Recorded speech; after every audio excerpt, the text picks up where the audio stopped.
This video is inspired by the book Worlds Beyond the Poles: Physical Continuity of the Universe. This book was published in 1959. These days the book sells on eBay for around $500. I was blown away by this book. If you research stuff like Flat Earth or Hollow Earth, you have to read this book. Let me read the first page of the book, which is very telling.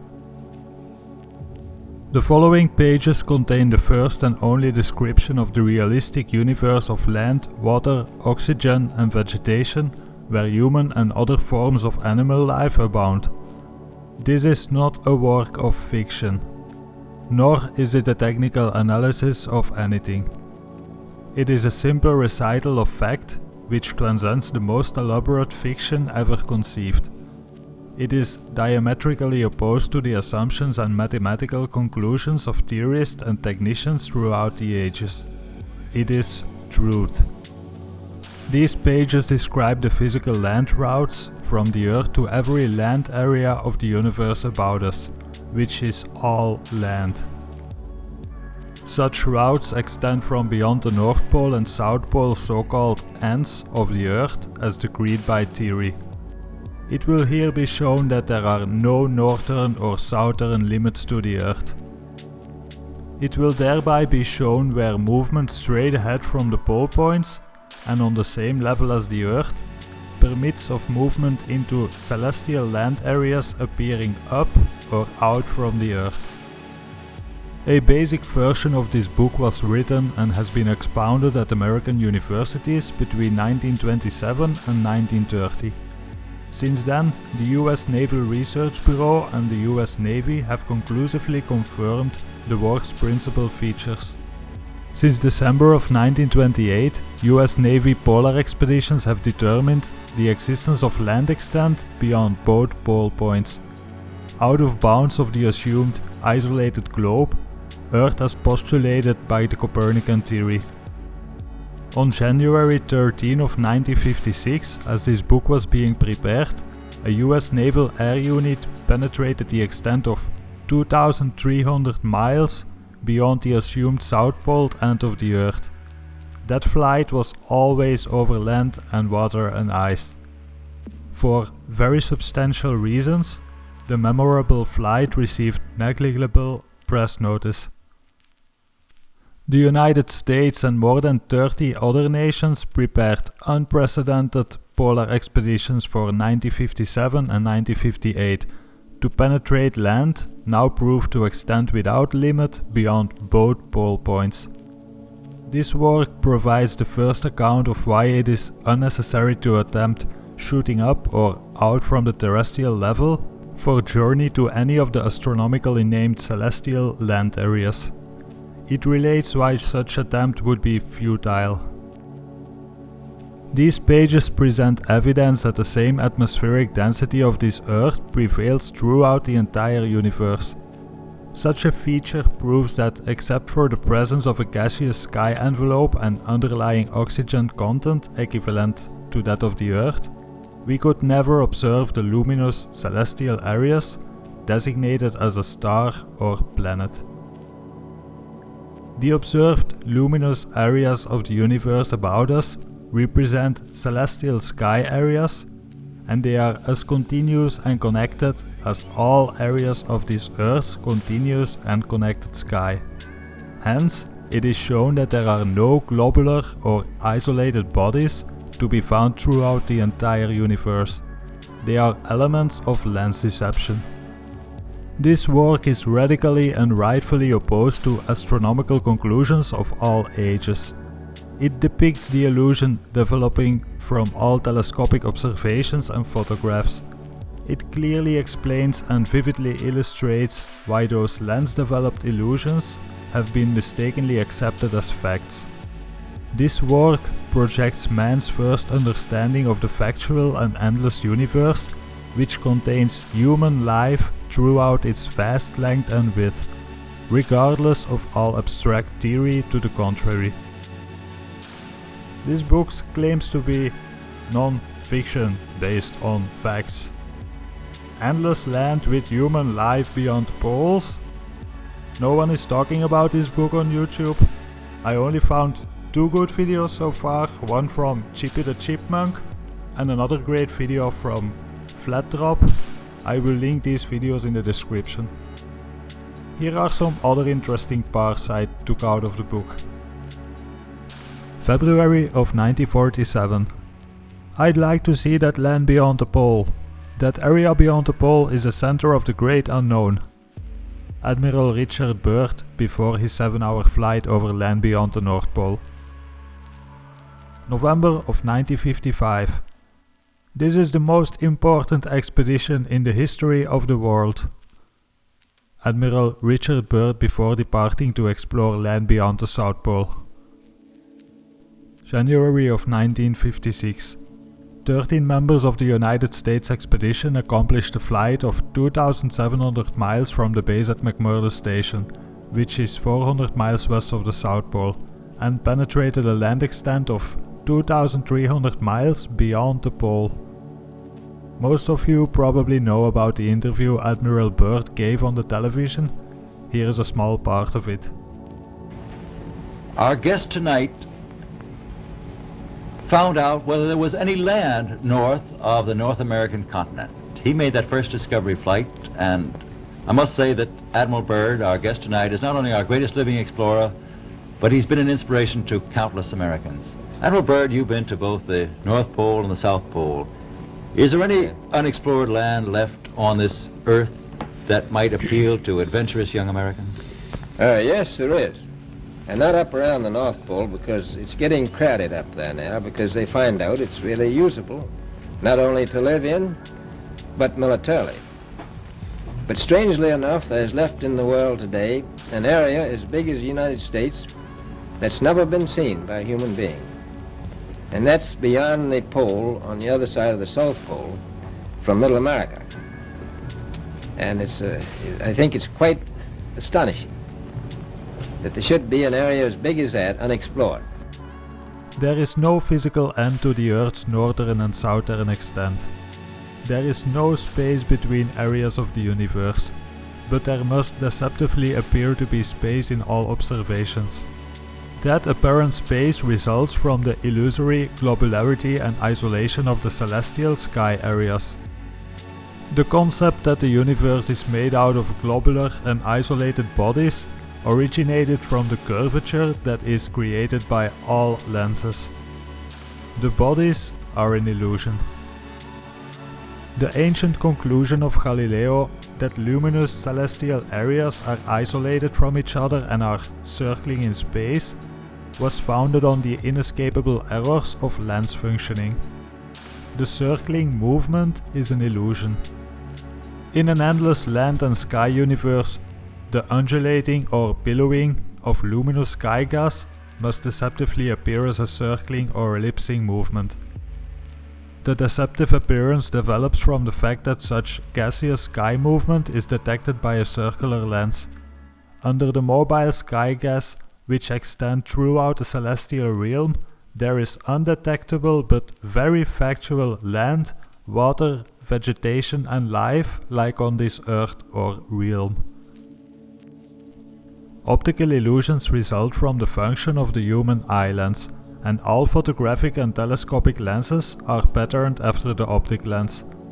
Lens function demands lens convergence, which causes the deceptive curvature created by the lens into a disc-like proportion reflecting the roundness of all lenses. Every area of the Earth's continuous and unbroken outer sky surface would express the identical deceptions when observed and photographed from high altitude and from celestial land areas. In 1927, science was without knowledge that any terrestrial sky area would be luminous when observed from beyond the sky. The first observation and photograph was archived by Professor Auguste Piccard in 1931. I made a video about him recently. Piccard had not achieved sufficient altitude for a completely dark stratosphere background, which would probably express outer sky luminosity. That disk development, which was referred to as an upturned disk, was partial only because sufficient distance had not been achieved from the gaseous sky area. Photographs that were taken in 1946 with V2 rockets at an altitude of around 65 miles showed a deceptive disc-like and isolated sky area over White Sands, New Mexico and adjacent territory. These rocket camera photographs at greater altitudes hold most sensational confirmation of physical continuity. The stars and planets are connected luminous celestial sky areas with underlying land. The Earth cannot be circumnavigated north and south. A few around the world flights have contributed to popular misconception that the Earth has been circumnavigated north and south. All progressive movement beyond the pole points leads beyond the assumed end of the globe Earth, and that land beyond constitutes a land connection with the celestial.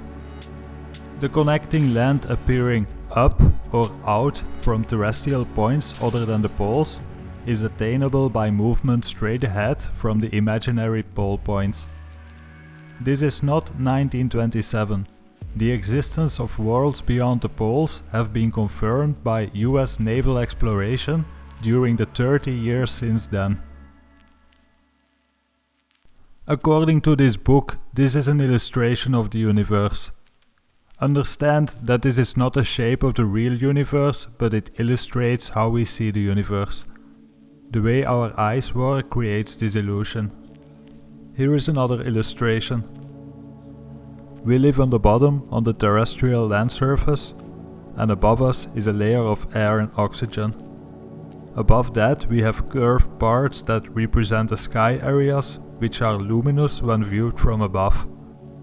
Above that we have the stratosphere, and above that we have the celestial level that is the same as the terrestrial.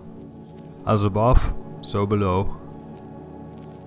Since up is always relative, our celestial cousins look up or out through their inner blue sky as we do through ours, and behold the same nightly star pattern that we witness. Contrary to popular misconception based on the illusory shooting up or out from any location of the terrestrial or celestial would take the explorer away from the universe structure and project him into infinite space. Place your thumb on the illustration's stratosphere section, then draw it towards you. That will describe where the space explorer would go. If he did not land back on some land area of the terrestrial, he would be completely lost in space wherein the universe was constructed. Or he would be projected up on some terrestrial area, remote from the point of flight origin. Any spaceship launched, and there is no doubt that it could be launched, would either be lost in space infinite or be returned to some area of the Earth. The universe is so ordered that power increase to overcome the arc of flight would precipitate the spaceship away from the universe. On the other hand, insufficient power would restrict the spaceship to the movement of all projectiles, and it would have to conform to the arc of flight, which would return it to some land area of the terrestrial. Up is always relative to the position we hold anywhere in the universe structure. When we stand on the land up there, this terrestrial land we have left behind will have to appear to be up to our observation from a celestial area. Sitting in the nose of a rocket that is at an altitude of 500 miles from Earth's surface will have lost sight of where it entered the dark stratosphere. Then, wherever we look, we will observe the luminous points astronomically designated. As we look at the sky area covering the land surface we departed from, there will be seen the same luminous points that envelop us from every angle of observation. Then, as altitude is increased, the lights of the celestial will bear no areas. And as the universal skylight will not be arranged in a greater relation of up, the lights of the terrestrial sky direct course over and under our rocket, but will appear at every angle. Up is in fact everywhere. The so-called heavens above are everywhere. The factor of ice covering for polar areas results from the positions of such areas in relation to the universe whole, and from the distribution of magnetic forces throughout the universe. The magnetic dispensation varies in accordance with the natural laws governing its universal distribution. The scripting material dealing with Antarctica mentions that penguins and whales abound in this previously assumed desolate area of ice and eternal darkness, and that the mountains hold a fortune in coal and ores.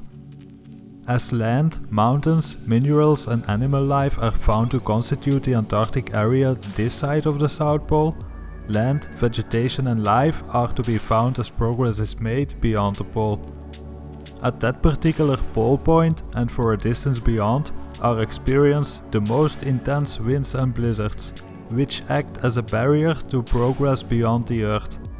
Such conditions seem to be an expression of divine will, which demands that terrestrial man be receptive to cosmic values before he is permitted to penetrate the ice barrier. Beyond the barrier will be found a warmer climate with land and waterways. And it is there that celestial cousins await terrestrial man's arrival.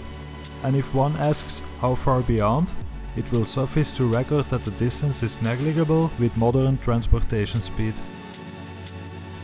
The universe is not constructed in the manner of an enormous pinwheel, nor is any area thereof globular or spherical in reality, nor is any area isolated from its neighboring area. Areas of the flywheel universe as shown in this illustration could readily be drawn to the cylindrical. Then every connected land area of the celestial and the terrestrial could be undulating through the power of every area's magnetic energy. The undulating would be toward and away from the Sun, and the Sun would be moving in its unchanging course along the entire universe structure. The Sun's continuous movement along the universe course would at one season of our terrestrial year be toward the terrestrial area, at another period of the year it would be moving away from the terrestrial areas. There is land under all celestial and terrestrial skylight. There are no globular bodies in motion. Ever-active sky gases are responsible for all detected motion which the lens detects. They also influence the spectrum. Duality of gas motion can exist, but duality of bodies can never exist. This was embraced as early as 1927. It was disclosed that every sky area of Earth would, through the motion of gaseous content, deceptively appear to be circling or revolving.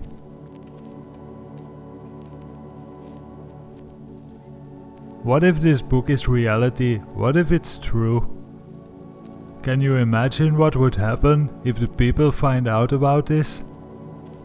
I don't know if it's true or not, but for me it was a very interesting book to read. I made this video so that you know what the book is about, and I hope some more people will read it and maybe make a video about it. Anyway, big thanks to watch it.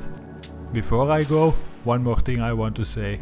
I started a new website called FEFRIENDS.com, which stands for Flat Earth Friends.